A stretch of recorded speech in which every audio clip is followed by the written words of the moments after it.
Okay, so welcome everybody. I'll just say a few words here to start. So welcome Loyalist College Business students, Aaron and Paul from Loyalist, along with fellow membership committee and Belleville Chamber staff. I am Anthony Callahan.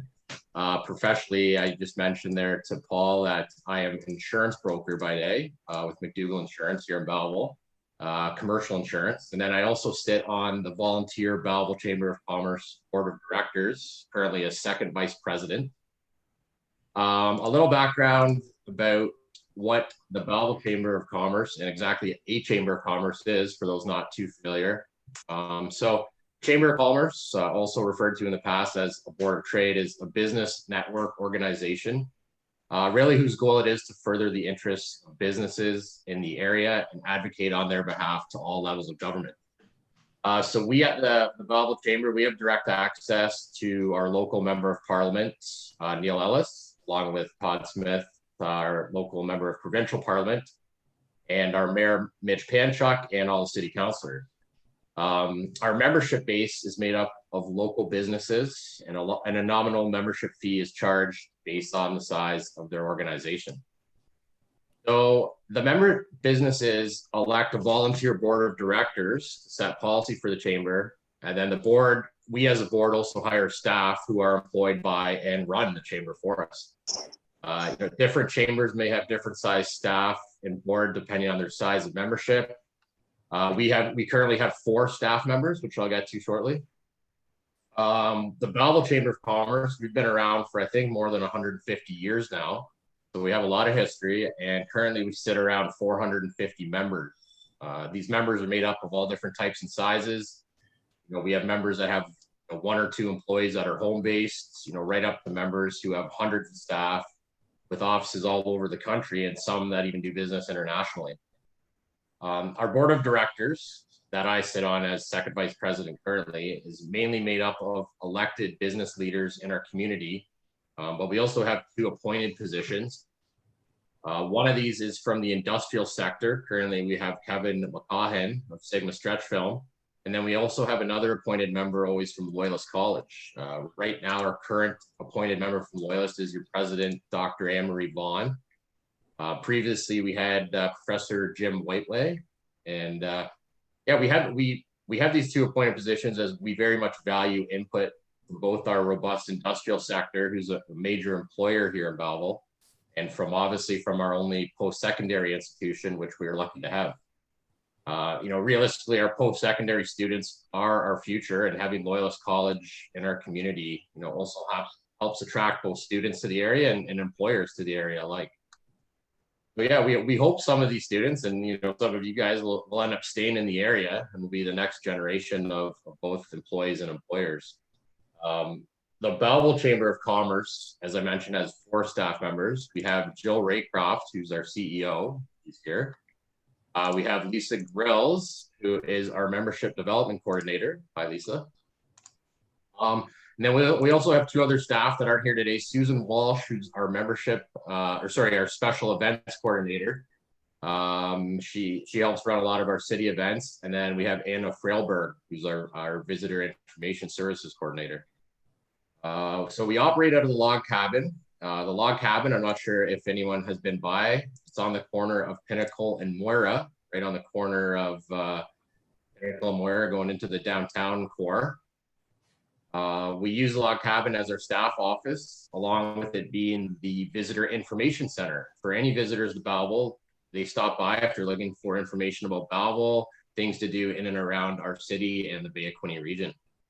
Aside from our membership dues, the bulk of our funding comes from some of our fundraising events, but also we have a large portion comes from a contract we have with the city of Belleville to operate this visitor information center.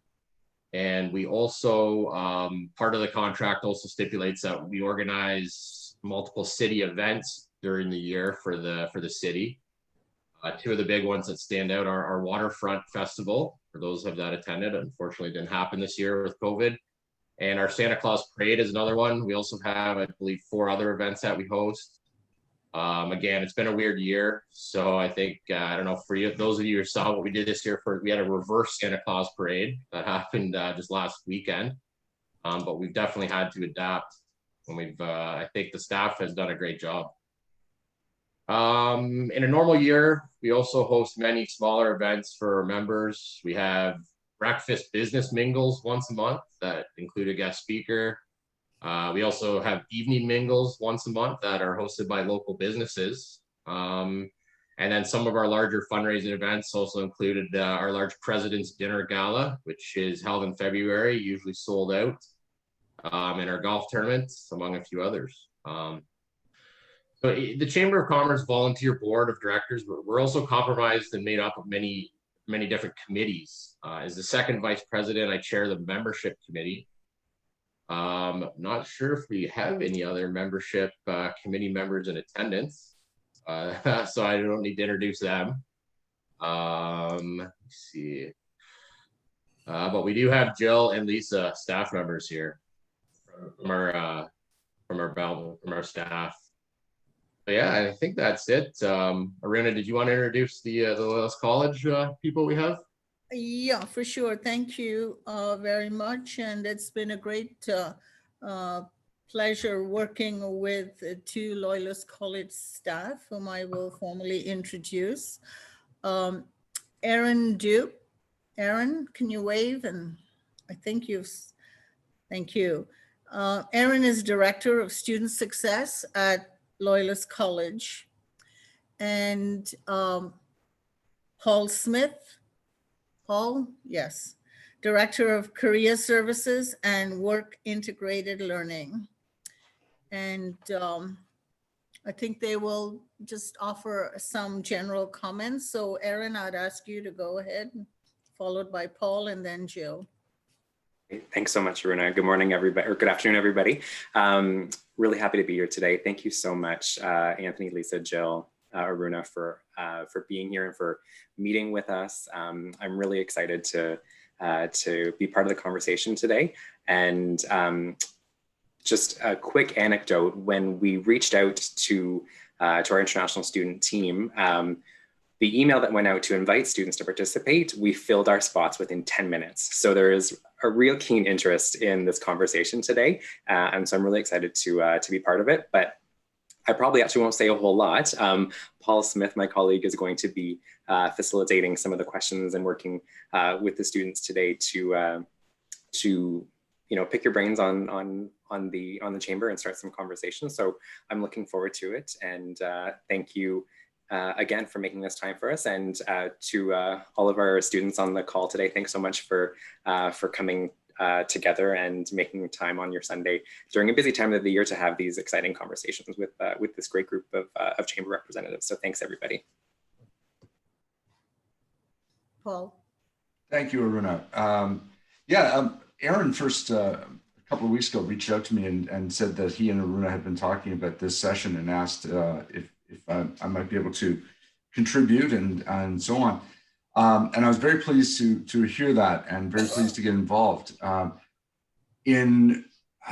back to the summer, if we think about the before time, before COVID, going back to the summer of 2019, President Vaughan asked me to get involved with an issue that had emerged at the college around, we were seeing a really significant spike in international student enrollment. Our international student numbers were growing quicker than we'd expected them to grow.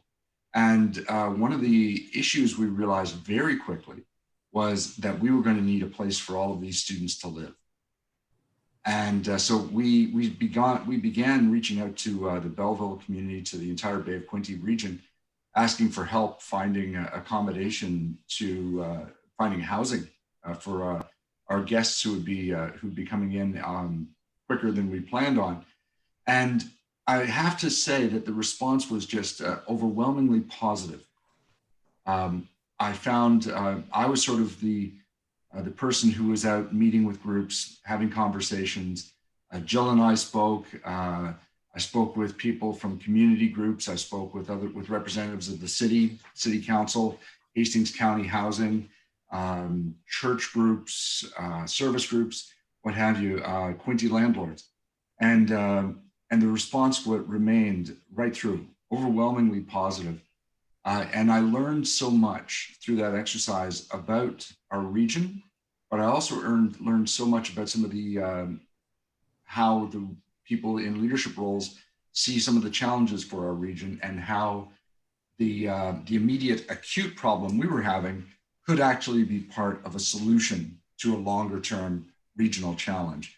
And that regional challenge being need for talent, being the need for people to come and be part of the workforce in the Quinte region, and to stay and help build the community. And so from that perspective, that provided me, as somebody who was out essentially hat in hand looking for help, it helped me to change how I felt doing that, from being one where I was essentially, if you might, I was out looking for charitable support, instead to feeling that I was helping, that the work we were doing was helping to encourage growth in the economy and the labor force of the Quinte region. And those are two very, very different experiences. And I believe that it's the second one that is the one that will be our contribution of record. So this is marvelous that this conversation is happening. We are bringing all of these people into our region who are coming to study at Loyalist, and they are living in homes and in apartments and so on that are offered by the kind residents of Loyalist. They are working part-time in businesses, and they're already contributing to the economic vitality of the region. I look forward to this conversation wherein we can start to deepen some of these ties, and we could see some of our international students become not just guests, but residents. And a relationship with the Chamber of Commerce is one of the ways that we can build those ties, so that our students see the Bay of Quinte region as not just a place to study, but as a place to start thinking about as a home. And that's a very powerful thing. So I'm very excited to be doing this today. So thank you for getting me involved, Aruna and Aaron. I'll stop there. That was very well said, Paul. Thank you for that. So I gave a little bit of a background on, the Belleville Chamber of Commerce, what a Chamber of Commerce is. Is there anything that I forgot to mention, Joel or Lisa, that you think is important? Or, other than that, I guess, is there any questions that any of the students have on what it is that we do or what a chamber does in general? The students have got a number of questions lined up, and we've got people who volunteered to ask them. So what I'd suggest, Anthony, is that we can work through that sort of more structured part of the conversation, and then hopefully that will plant the seed for more organic conversation. Sure. Does that make sense? Yeah, definitely. All right. Jill, you were going to speak? Sure. I think I just wanted to echo some of your thoughts regarding the whole need for talent and our interest in expanding the younger population in our community. We certainly, the projection for the demographic in this area has been leaning and pending towards seniors who are retiring to the area. And the challenge with that is I think, unfortunately, inflates the income level, or deflates the income level to some degree, because we're having people who are living on fixed income. So it also makes that economic piece look a little depressed, where I think at the same time, we have a number of extremely successful people in this region who are creating amazing jobs and opportunities for our youth. And I'm really excited that you have all chosen Belleville for your academic introduction to Canada, but also I'm hoping that you'll consider staying, because we desperately need people to come to this region who are prepared to work as opposed to retire here. Now, we'd love for you to stay that long, but but that's a big part of it. And we talked about this from an economic development piece a couple of years ago, where if we could shift the trend from, we don't have to ask seniors to move here because they will, or retired people to move here because they will. But if we can find a way to make this attractive to younger people, then we can shift that change so that our economic prosperity will continue. And that's really what the chamber is here for. Anthony really described it well. I'm glad, Anthony, you have been listening and doing your research. You articulated exactly what we do. And I think the only thing I could say more would be our role from an advocacy perspective is really to represent business as that voice when it comes to situations like a labor shortage, when it comes to a situation like government doing different things and how we try to impact our local economy from that perspective. So we say we connect, we represent, and we share. And really looking forward to hearing some of your questions and whether or not we're, how we can help you with any of those things as well. That's probably all I have to say. Excellent. All right, thank you, Jill. So I'll take over moderating for this session with the students. And what we're gonna ask each student to do first, we'll do this briefly, is to just take a moment to introduce themselves. What we're gonna ask them to do is to give us their name, which we can mostly see on the screen, but to help us with their name, what program of study that they're in, what year of study, and for those who've thought about this, do they have any plans for after graduation and what those might be? So students, that's what we're asking you for. Name, program of study, year of study, and if you've got some idea of what you might like to do after graduation and you feel comfortable sharing that with us, please do. The other thing I'll ask is that when you're speaking, if your camera's off, I'll ask that you turn it on for when you're speaking, just so that people can see you, and also helps us to know who it is who's actually speaking. Sometimes the little box lighting up around somebody is not quite enough. But if you're comfortable with that, if you're capable, I understand, I'm sure we all understand, sometimes there are bandwidth problems depending upon where you are, et cetera. But if you're capable of turning on the camera and you're comfortable with it, it would be great if we could. So what I'm going to do is I'm going to move through my screen based on where I see the students. I'm going to start in my top right corner with Divyesh Kumar Bondry. D, how are you? Hello everyone, I'm Divyesh Kumar Bandari, a business student of Loyalist College. I'm in currently third semester. I'm also doing affiliate marketing and also founder of the small T-shirt company, namely T-Soul, which is based on print-on-demand model. And my question is, some of our students after graduation, we want to start a small business after we attain a permanent residence. Actually, D, I'll ask you to hold on to your question for a bit. We're going to do the introductions first, and then I'll come back to you for your question. Oh, sorry for that. Nope, that's fine. That's fine. You can see, Anthony, they have questions ready to go. They're anxious. Okay, next I see Vivek.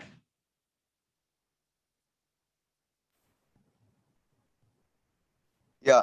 Hi, everyone. My name is Vivek Gajjar, and I'm currently a business administration student, and I'm currently in my second year, that is last semester in Loyalist College. Yep. And after college, I have a plan. I wanted to start a business out here. Something in the retail sector, if possible. Yep. Thank you, Vivek. Thank you. Nancy.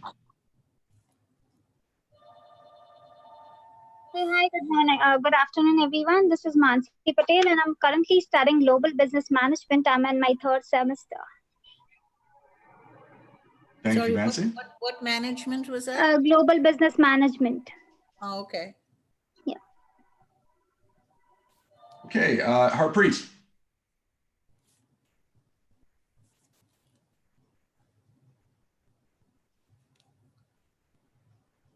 You're on mute, Harpreet. Harpreet, you need to turn on your microphone. There you are. Oh, sorry.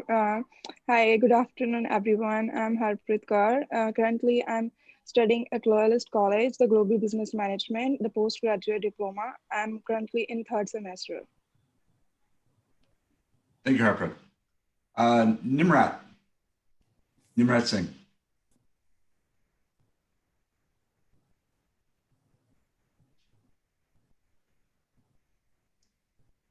Nimrat, can you hear me?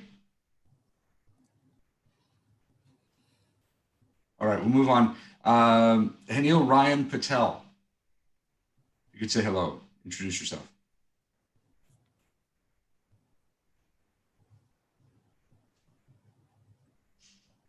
Hi, hello everyone. Good afternoon. I'm Hanil Patel. I'm currently in second year of business admin, and this is my last year. I'm planning to get into sales sector of business. I'll practice a year of my field job, and then I'm planning of getting an education, higher education. Thank you. Thank you, Handel. Thank you. Sohan Panwar. Sohan?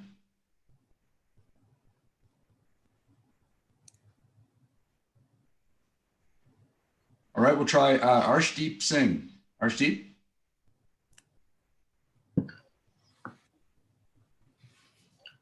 Hi everyone. Hi, my name is Arshdeep Singh and I'm the second year of business administration course, and I'm deciding to live in Belleville after graduation, and I'm willing to go into the field job. My main interest is in HRM and warehouse and logistics. Thank you. Excellent, thank you. It's good to hear that you're interested in staying in Belleville when you graduate. That's part of what we're hoping to achieve. All right, now there's a couple of folks who we didn't hear from, and if we get a chance, we will ask them to introduce themselves later on. But now what we'll do, I'd like to move on to the questions that we've set up to get the conversation started. And so I'm going to ask Vivek to ask our first question.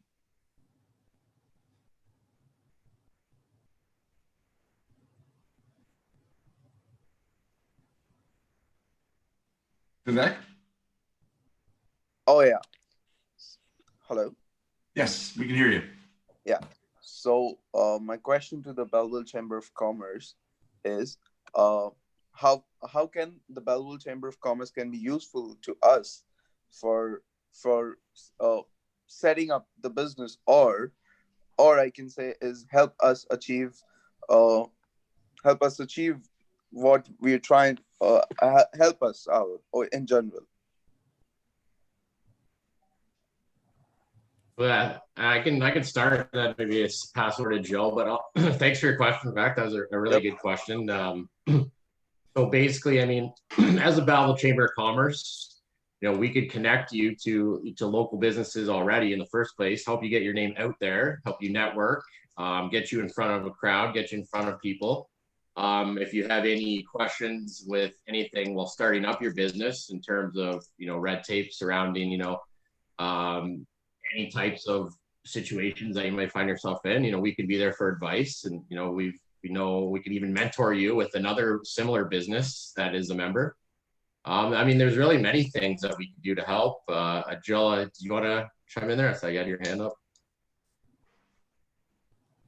And you're right. So from the Connect perspective, that's exactly what we want to do is help you. I think the biggest thing we also have to encourage people to understand, though, is that a membership with the chamber is like a membership with a gym, for example. So if you have a membership at a gym and you don't go, then it doesn't do you any benefit. So it really does. So when you become a member of the chamber, we'll do just about anything we can to assist you through your growth. But it's important that you let us know where we can help you too. And between Lisa and I, we tend to be pretty creative. If somebody asks us for something, we don't say, well, that's not something we do. We try really hard to find a way to assist you. My background, Lisa has a really great background in sales.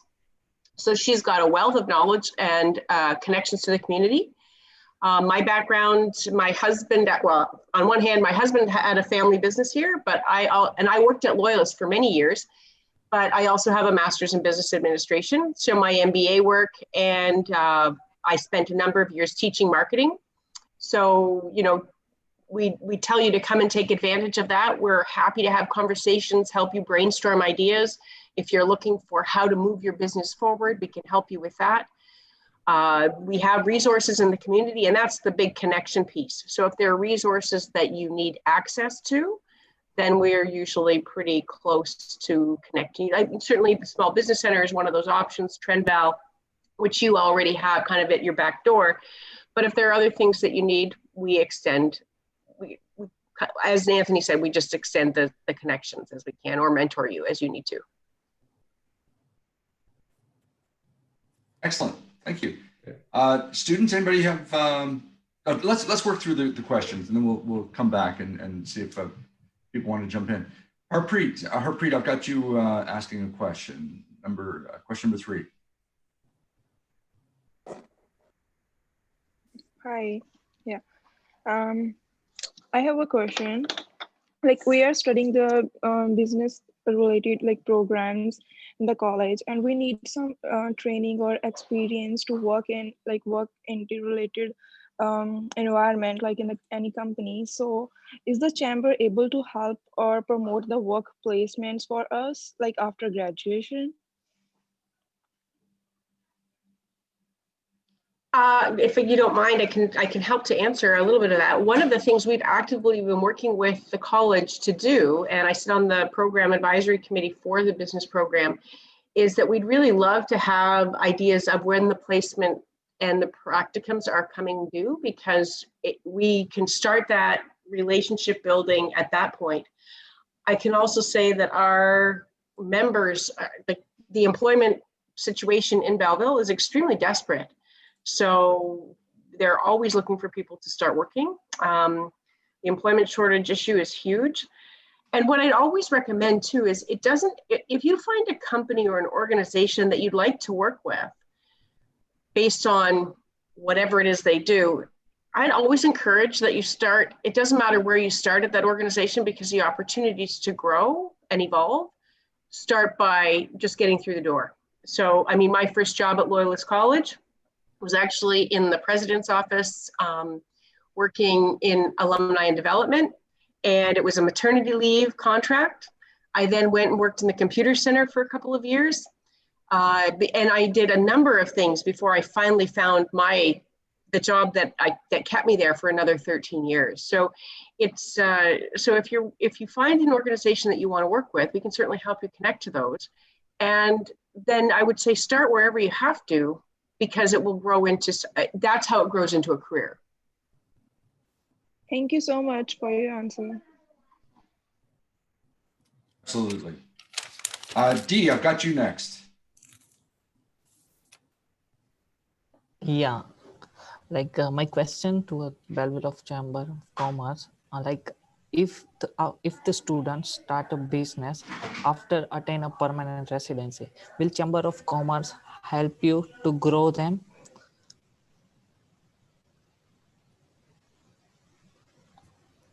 Like, we are the new immigrant to new country.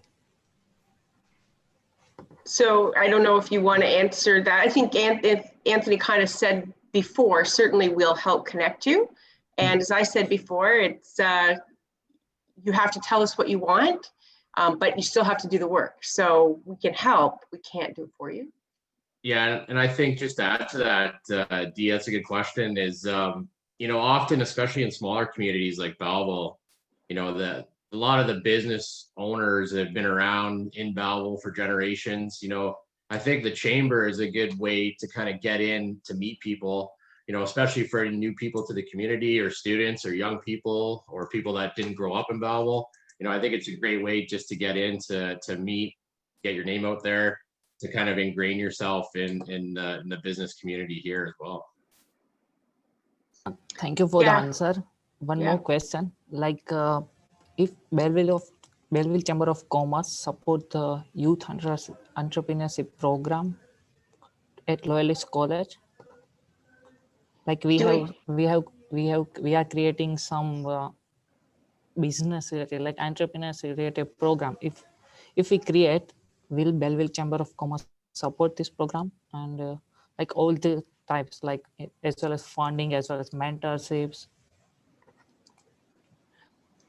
I think we're prepared to help as we can. So as I mentioned before, if you tell us what you're looking for, we'll certainly work towards making something possible. We also, our membership has agreed and told us that they're really happy that we don't specifically cater to one particular group, because this is where you can meet all sizes of business and all ages of business and all demographics. So we don't focus specifically on young entrepreneurs. We don't focus specifically on women. We don't focus specifically on, businesses that are bigger than something or smaller than something. So unfortunately, we try to be all things to all people, but that's where you have the greater opportunity to meet more people, if that's fair. Yeah, thank you. Now, we've got a couple of questions here that are related. So Mancy's going to bring those forward. So Mancy, if I could ask you to ask. Thank you, Your Paul. questions. Hi, good afternoon, everyone. Here, I believe that volunteering in some community events is such a great opportunity for us as students to build up our network while we are studying. So here, my question would be, will the chamber be able to help us identify these opportunities where we can contribute our knowledge and skills in the Chamber Commerce event? So obviously our events have been very different this year. So it's been a challenge to bring volunteers together at all. There are typically lots of opportunities, and even more so in the community. Mm-hmm. So again, I think if you can identify an interest that you have, because the best part of volunteering is when you're doing that with an organization or a cause that you can engage with or feel motivated by.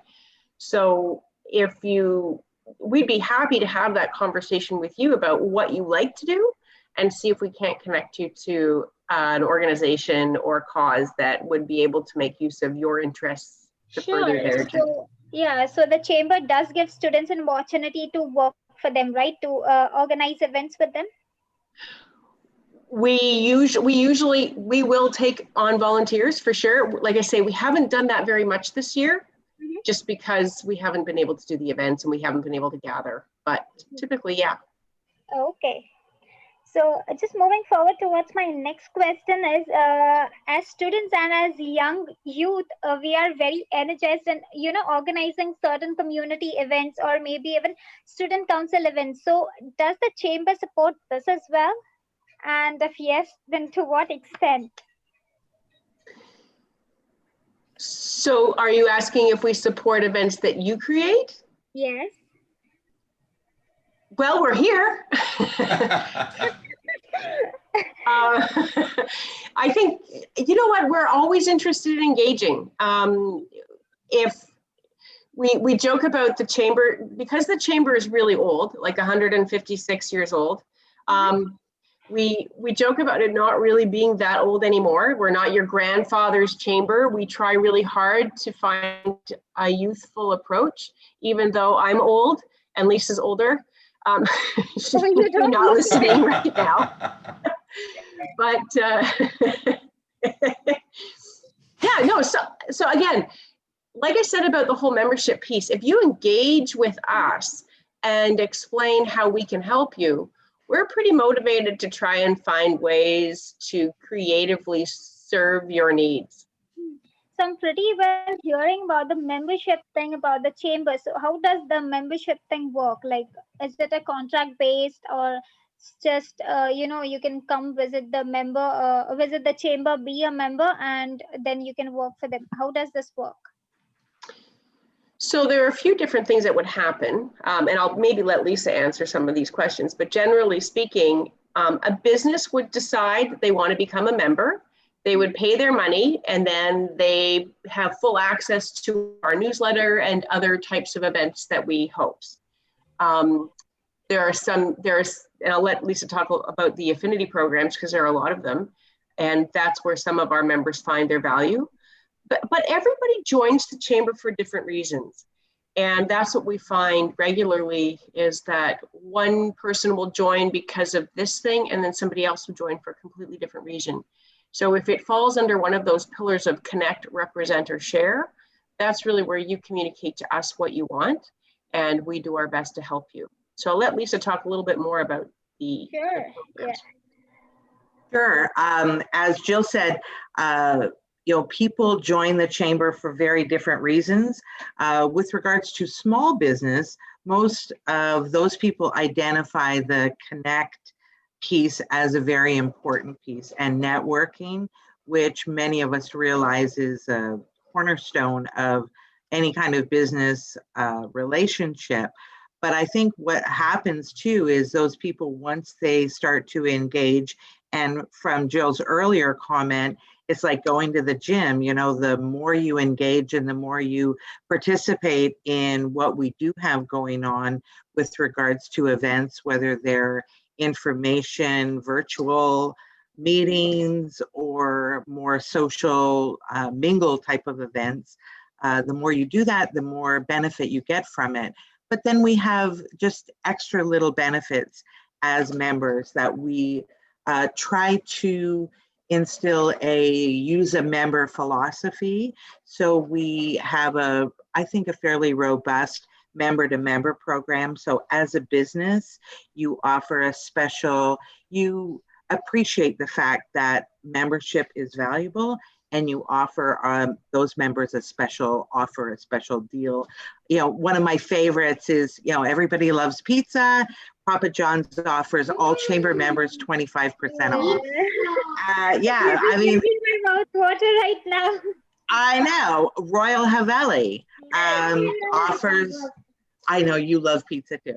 My granddaughter loves pizza. Royal Haveli offers 15%.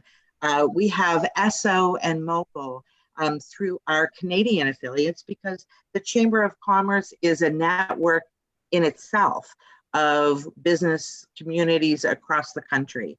So it's that relationship that we have things like Esso gas. You can save 3.5 cents off a liter.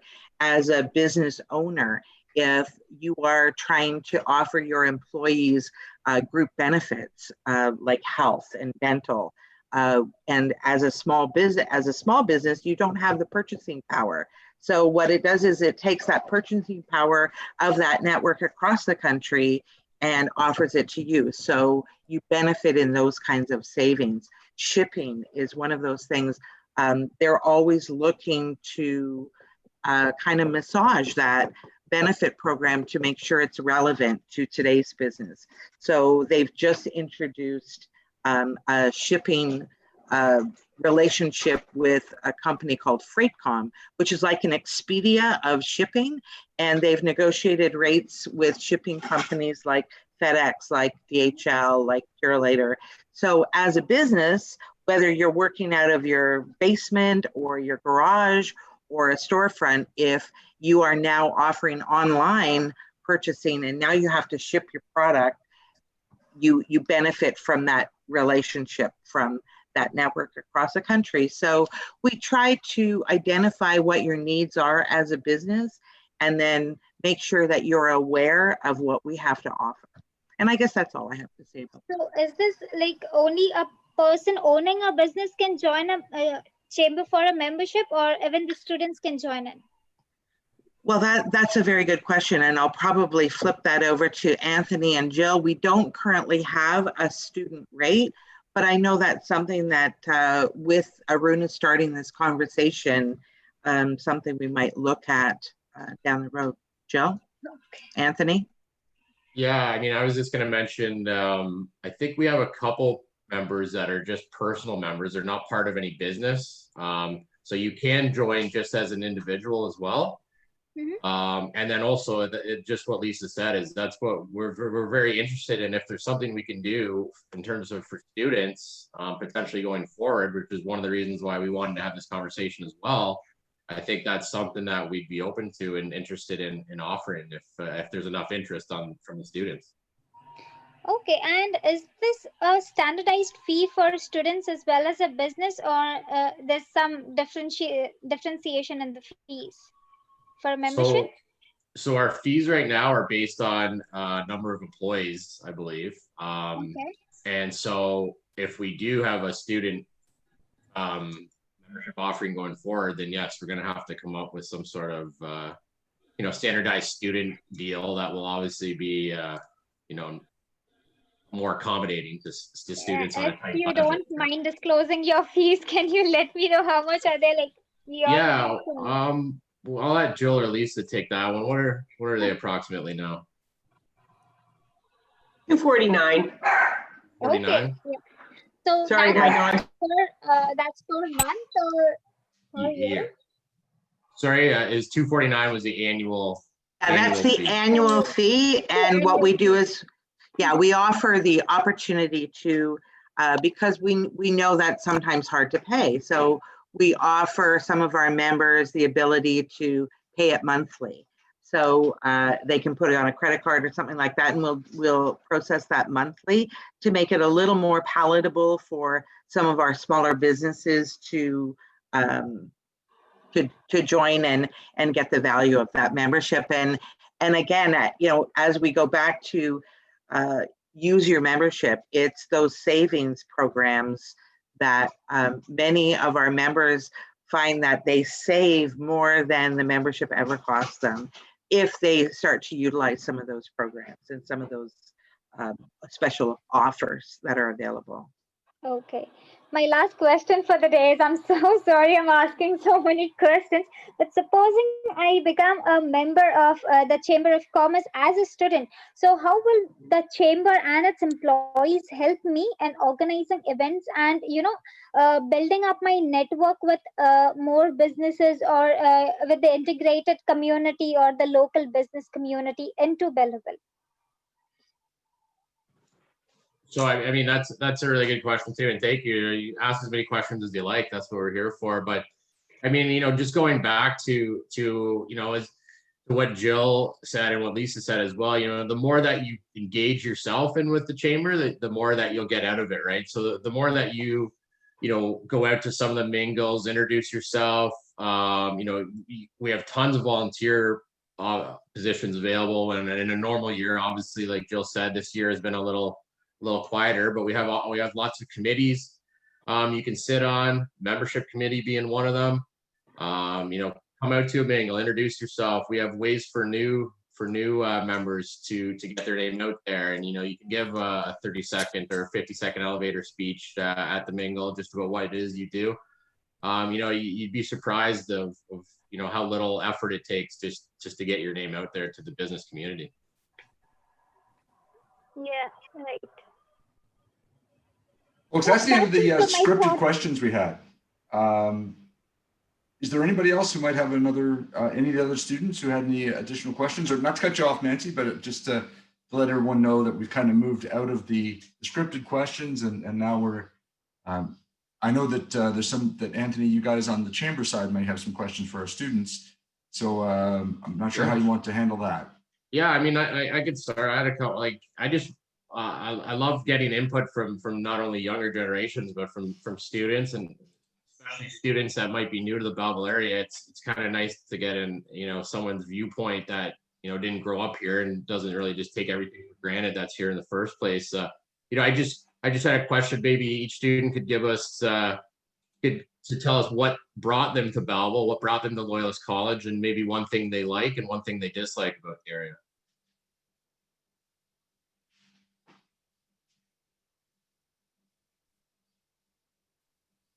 All right, gang, who wants to go first?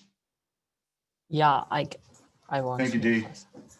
The things I like in Belleville area is more friendly people, and as well as they are supportive in every matter. I live in one of the apartment. The people are help me to grow. I started selling a Christmas mask in this season. In one day I sold 50 masks to my whole apartment's neighbors. They are supportive. And dislike, no idea about the disliking thing. What's your dislike, sorry? No idea. Everything okay. is. You like everything? Yeah. Good. Nothing bad. And what brought you to Loyalist? Why Belleville? Why did you pick Loyalist College, Dee? Yeah, I comes from engineering background, and I got 7 bands, and I have a lower time to come Canada. I have only 3 months. At that time, only 5 colleges accept my education.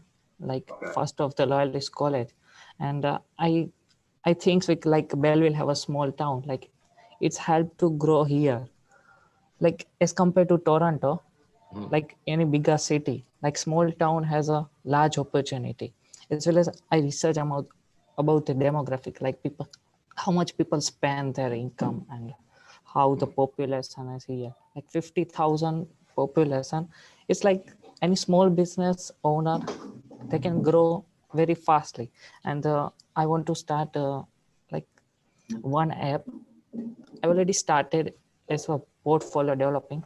Like local business can create their shop within 2 minutes online, and they can sell anything only on location basis. So I think Belleville is the best place to start here. That's why I choose Loyalist College as a business. Very good. Well, thanks, Dee. That's awesome. You got some good ideas going forward. Is anybody else want to just mention why they picked Belleville and maybe one thing they like and one thing they dislike, if anything, about the area? I would like to interrupt here. The reason why I picked Belleville is back from India. Like I also come from a small place, and I think I would relate very well to a small place and the culture here. So I like the way there are very friendly people, and the environment is so good and supportive.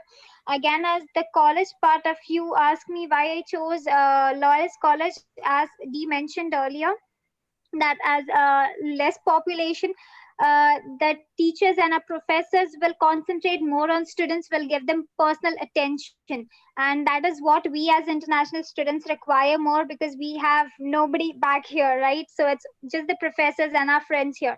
So that's the main reason of me choosing Loyalist College and Belleville. Yeah, I think that's it. Very good. Thank you. Thank you. Would anybody else like to offer their opinion?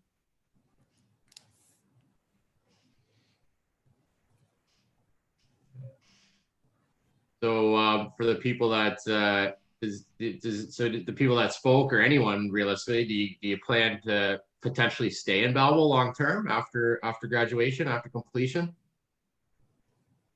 Yeah, I have planned to stay in Belleville after completion. Great, great. How about you, Nancy?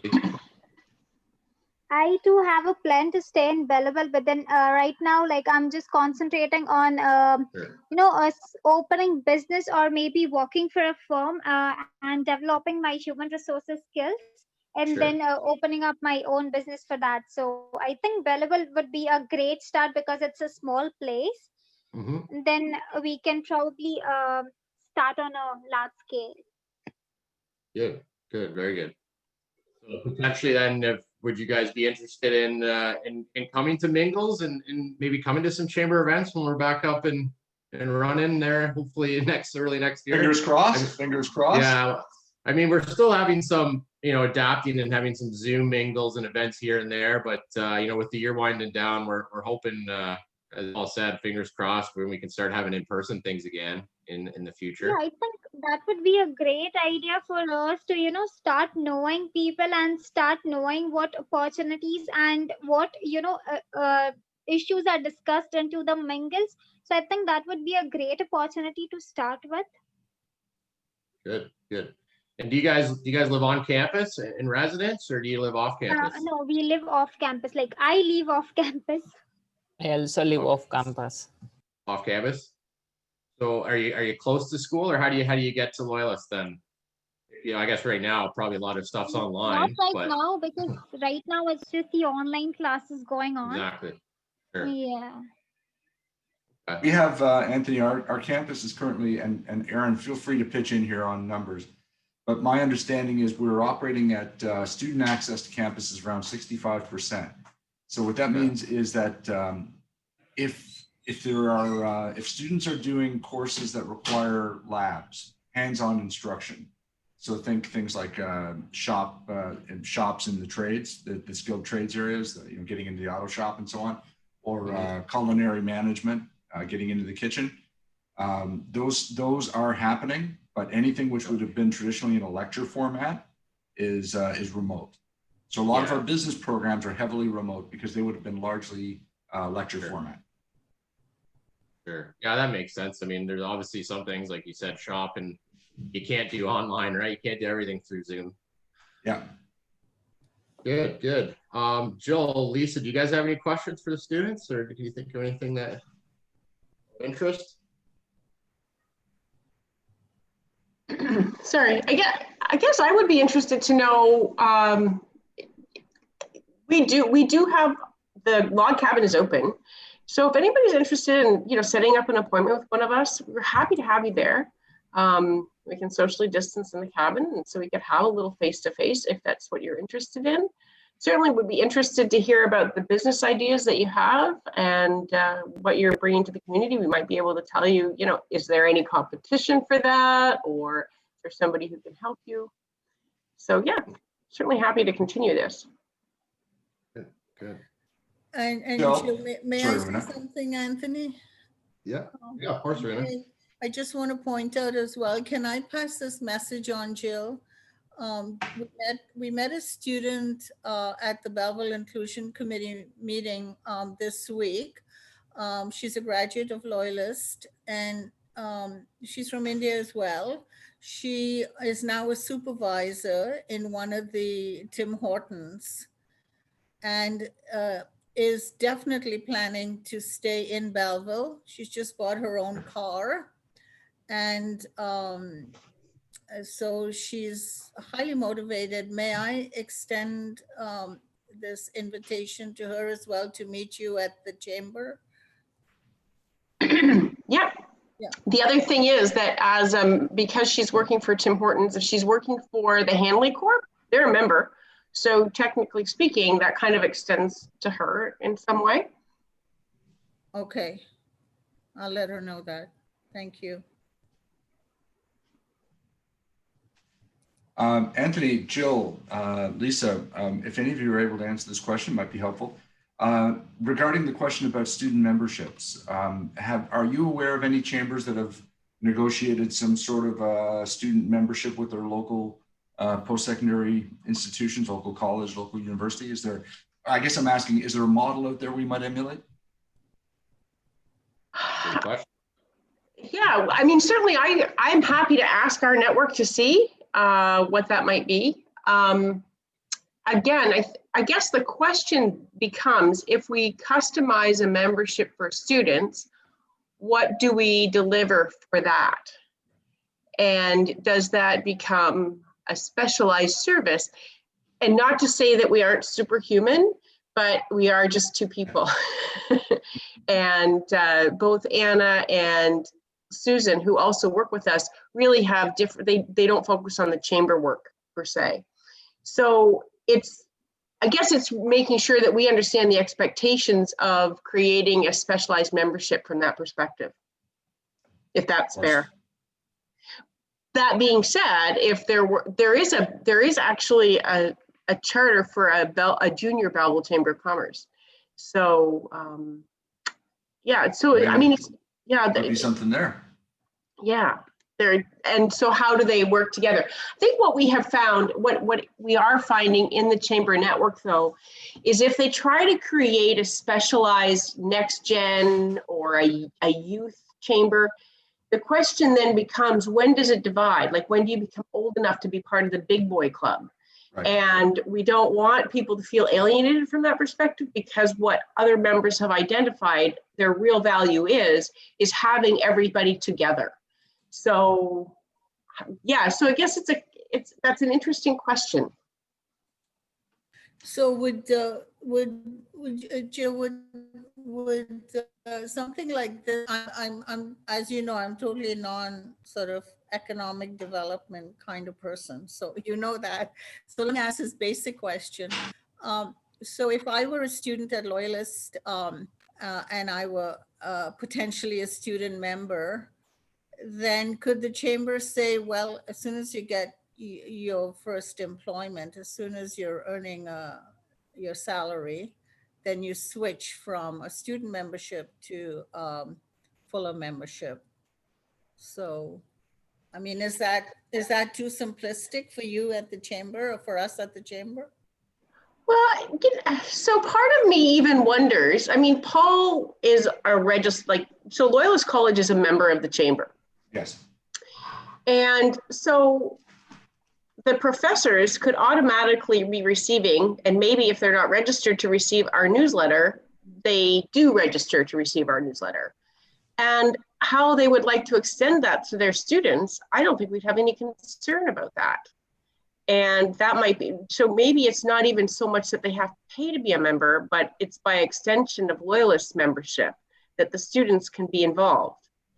And again, I think if we could broaden the conversation around placements, and I've been asking for an inventory of what that looks like. So for example, if we know that recreational leadership or health and science, that sports studies, that one, I had a member ask me the other day, they were looking for a student for a placement. So if we had a list of what all the placements are, because lots of employers will talk about wanting to use a Loyalist College student, but they never get the timing right.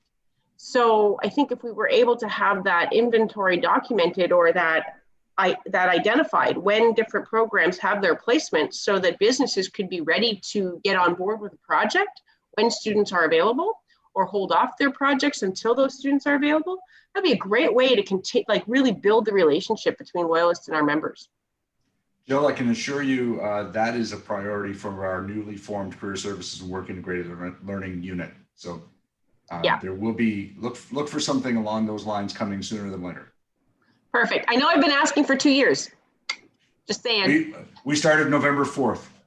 Perfect. No, that's great, because to the students' point, we know that there are opportunities for them within our membership, and that, I mean, that could extend to the business community at large. But it's been and I'm really thankful for my background from Loyalist College, because I kind of understand some of that stuff. So I'm hoping I'm asking some of the right questions so that we can get us working together better. So I'm going to put a plug in for a project, and for the students in the call, I'll ask you to watch out for this project. We have at Loyalist, we are restarting our Enactus group, our Enactus team. And Enactus is a program designed to create youth entrepreneurs. So for all the students in this call who are interested in being entrepreneurs, follow up, send me an email. I will connect you with Nick Foley, who is our faculty program lead. And we are again struggling a little bit because of COVID. These things work better when we can meet face to face, but we are getting it started. So, and I would think that there's a natural link between the work of Enactus and the Chamber. Very easy path. Yeah, and I think maybe that's, I think we can have an organic relationship without kind of putting a membership label on it, if that's fair. Yeah, I think I like organic. Let's look for ways that the college and the Chamber can work together meaningfully and purposefully, intentionally, and create ways that students can contribute. We heard from their questions. They're anxious to be volunteering and engaged in the community. I'm sure we can find ways to make that happen.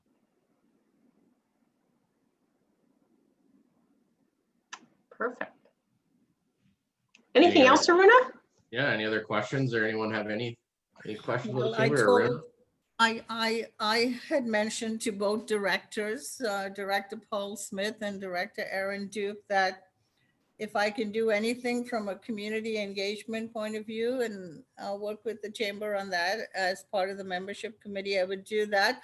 I assured them that I have no problems. If you ask me to call the Queen of England, I'll pick up the phone and call the Queen of England.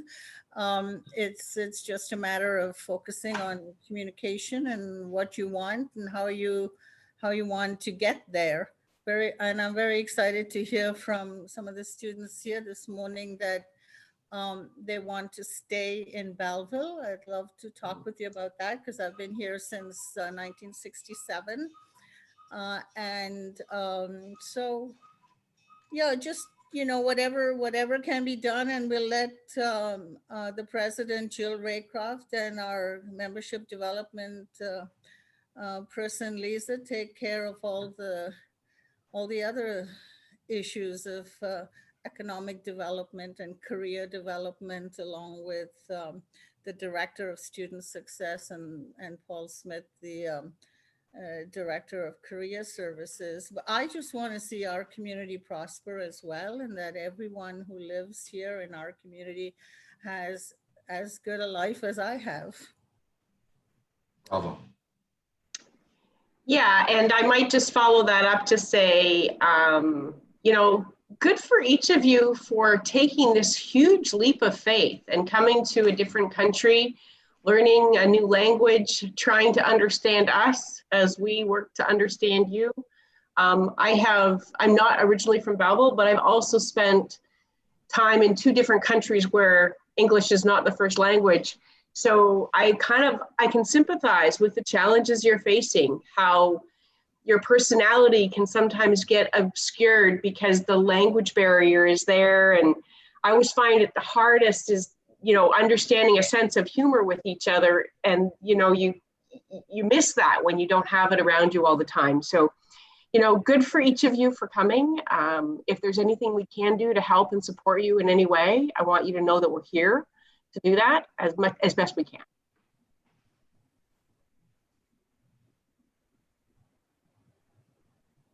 Very well said, Joel. I'll ask students, looks like we're wrapping up. Does anybody have any last comments, any final comments before we close up this end of our end of the conversation?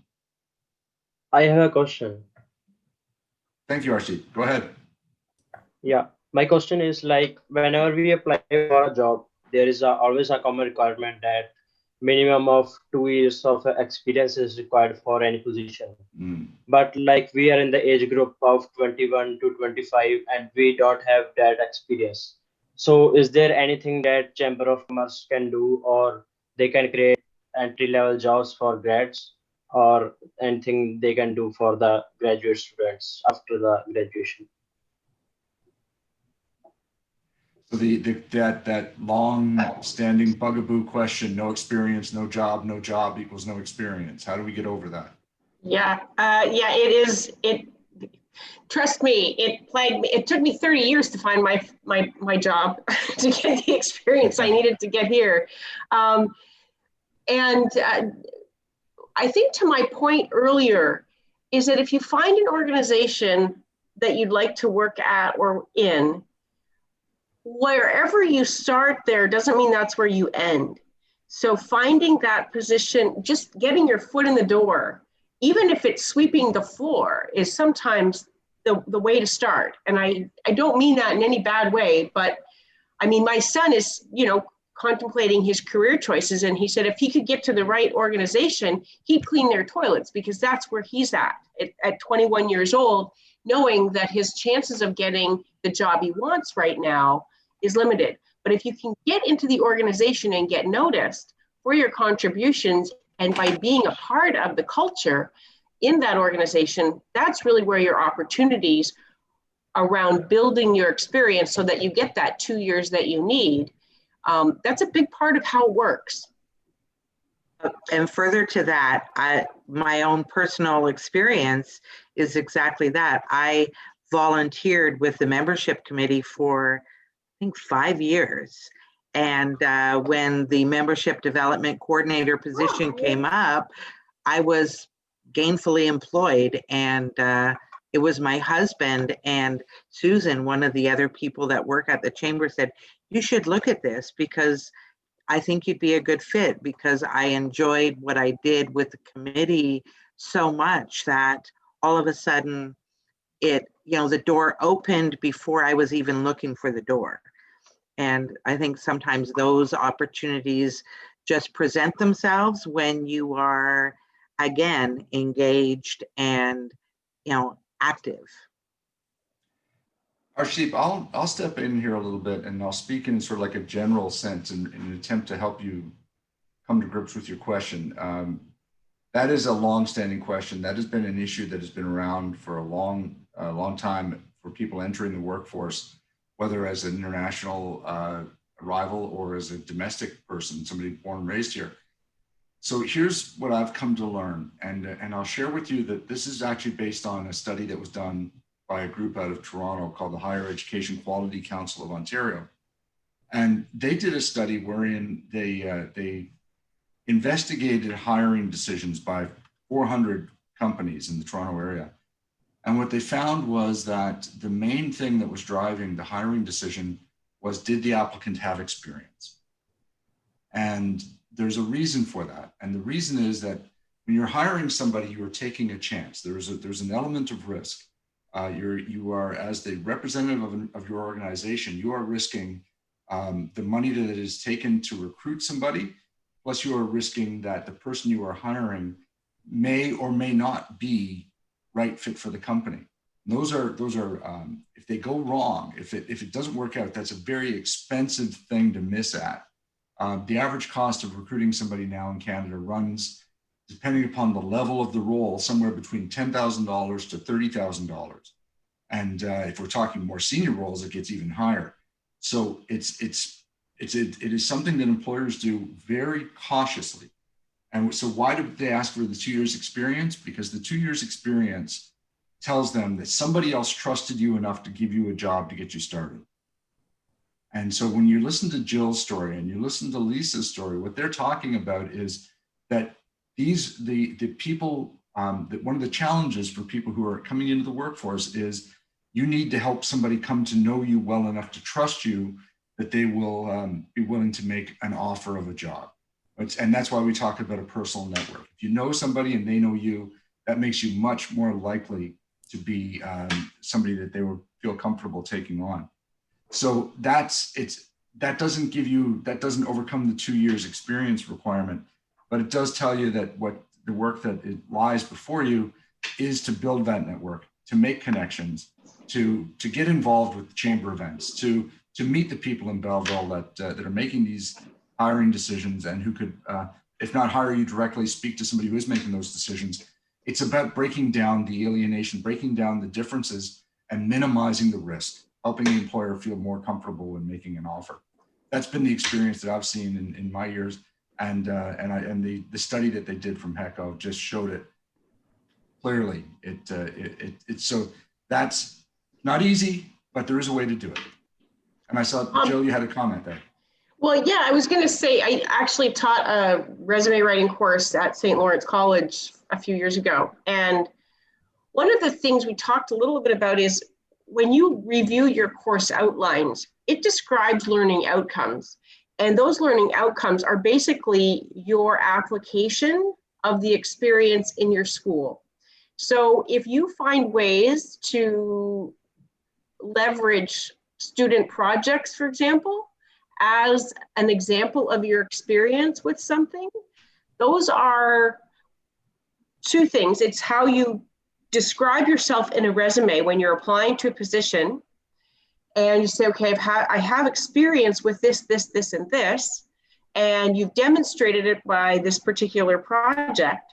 And then when you go into it, if you get into an interview situation, you use those as the story to tell that potential employer about this transferable skill set that you have. So you need to start looking at the other. In your 20s, you probably have more experience than you realize. It's how do you make it fit the job that you're looking to apply for? And those are other conversations I love to have with people, because that was a bit of my previous life at Loyalist. Okay, I think I saw Lisa nodding away vigorously. Did you have a comment you want to make there, Lisa? I was nodding to my granddaughter who was going to embark on something that she shouldn't. So that's what we would call that supervisory experience. Yeah, I have a question. The points that Jill made is crucial as well. The community engagement and getting a sense of the culture, and that's one of the reasons, from what Director Paul Smith just pointed out, bringing the experience issue and the training issue that companies do, and then sometimes people leave after they've been trained. We've heard this from two major companies in our community, and that's one of the reasons that what's it called now? The Ambassadors for Belleville was created, and the chamber is part of that as well. So there are other ways that we can discuss further involvement in the community and cultural literacy from both sides. uh, from your side as coming from India and the established, as I like to say, the established Canadian side. And both sides are learning in our community now because our community is becoming, diverse. And you have a great deal to offer, and so does the established Canadian community have a great deal to offer you. So it's about those conversations together. What Aruna, and I think Arshdeep said he had another question. I think did he? Or? Yeah, I have one more question. Like you answered my previous question about the hiring decisions, that means there may be wrong, right? So can the hiring procedures can be changed, like how they are hiring now, and the procedure can be changed if they want like graduate student? So are you, Arshdeep, are you asking, is there some way to encourage employers to stop thinking that they need to ask for 2 years experience or to be open to looking for something else? No, I am asking like the hiring procedure could be changed. Like whenever they are hiring, they are always looking for expert in their field. But sometimes it's good to hire a new one for the entry position.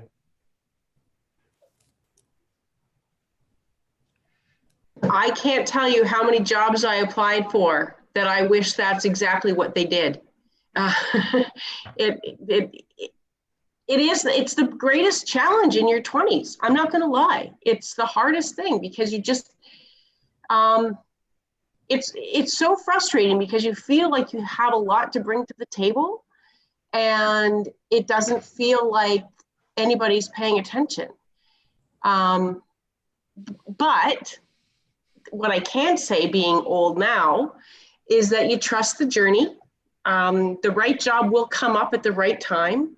Somebody will take a chance on you, and it may not be the job you thought you wanted, but it will be the right job to get you the experience you need so that at some point, you will end up in the job you love. And I know that sounds like such like an old lady thing to say, No, but it's what I have to share.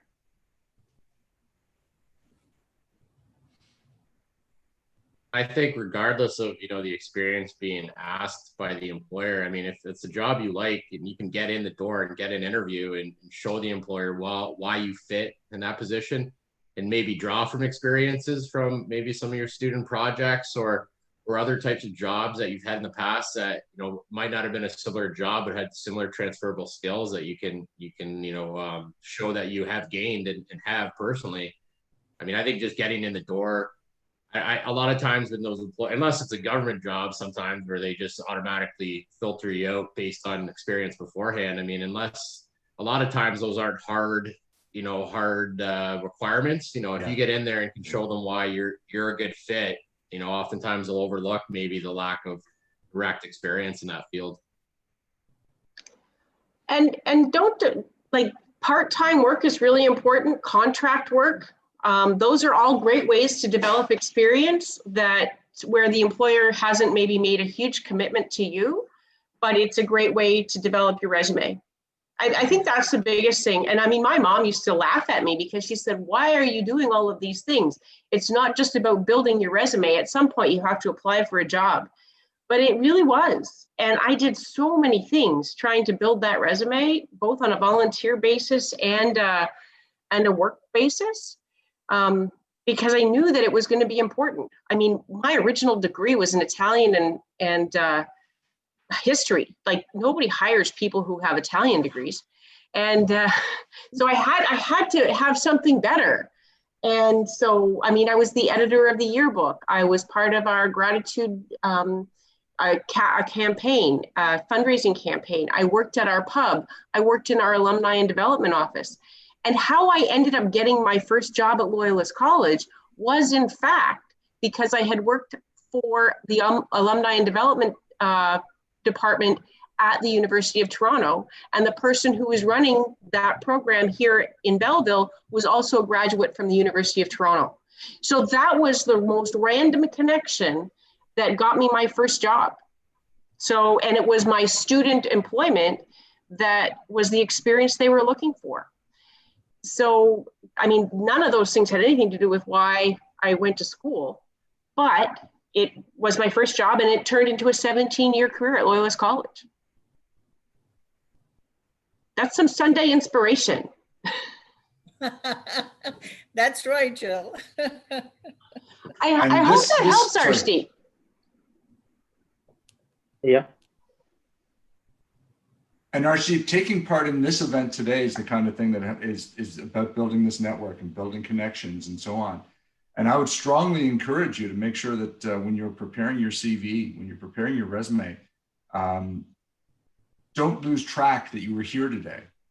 Keep, record that this is something you've been involved with, because down the road, there may be an opportunity for you to talk about the things how you contributed to this conversation today, the things that you've learned, and that will be important because it will be showing that you are engaged with the community, and that's going to be an important factor in helping people to see you as a potential employee and for you to see Belleville as a place where you might put down roots.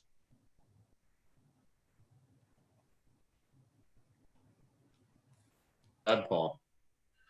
Thanks, Archie. Those good questions. Before we wrap things up, does anybody else have any questions or anything they'd like to know about the chamber? I would just like to say thank you to the chamber, getting with Paul and Aaron together and giving us the opportunity to come and connect with you guys and ask you certain questions and clear our doubts. Thanks a lot, guys. Thank you, Nancy, and thank you for everyone for taking the time out of your Sunday just for this conversation. It's good that we got this initiated, and thank you to Aruna for setting this up. Yes, absolutely. Thank you, Aruna. Yeah, thank you very much, Aruna. And the chamber really wants to have as much dialogue with Loyalist students and staff as possible. Obviously, the students at Loyalist are future business leaders. We hope what attracted you to come to Loyalist in the first place might attract you to stay in the area upon graduation. We're lucky to have Loyalist, a post-secondary institution in our community, and one that has a very reputable and well-respected business school. Like Joe mentioned, the log cabin, it's always open, and especially in normal times. So, stop by if you're downtown or if you're in the area. You could always reach out to any one of our staff or our board members. You can get all our contact information on our website, even for all the directors as well. I'm just thanks again. I hope that we could see you guys out at some guys and girls out at some future events as we have them, and ideally in the new year at some point we'll be able to meet in person again. Marvelous. Thank you, Anthony. Thank you, Aruna. Thank you, Jill. Thank you, Aaron. Thank you. Thanks, everyone. Paul. Thank you, everybody. Lisa, good to meet you. Scott. Thank you, everybody. Have a great afternoon. Yes. Enjoy. Bye. Enjoy this sunny day. Thanks, Aaron and Paul. Anthony. I was just going to ask if everyone could perhaps put their cameras on, and I'll take a quick screenshot of the call. Okay. Sure. Just a sec. Just a minute. Okay. I'll just wait for everybody to do that. And are we going to get those two guys? Vivek and Sohan? Maybe not. I'm going to take it now just in case. Let's see. Oh, a sec. Photobomb. Okay. Yeah. Great. Thank you very much. I appreciate that. Oh, we've got Vivek now. Oh, we've got Vivek. Oh, hang on. Shall we take another one? I'll get another one. Brett, come back. Just need Harpreet back. Are we going to get him back? Okay, No, she's great. back. Yeah, Oh, perfect, good. great. Hang on. I'm going to grab this right now. Perfect. Thank you. There we go. Thanks. Have a good Thank day, you, everybody. everyone. Thanks, Take care, all. everybody. Thank you. Thank you. Have a Yeah, good thank day. you. Thanks Thank for you, the time. everyone. Thanks. Thank you, everyone. I will share this recording. Thanks, Lisa. Bye. Bye-bye. Thank you. Yes.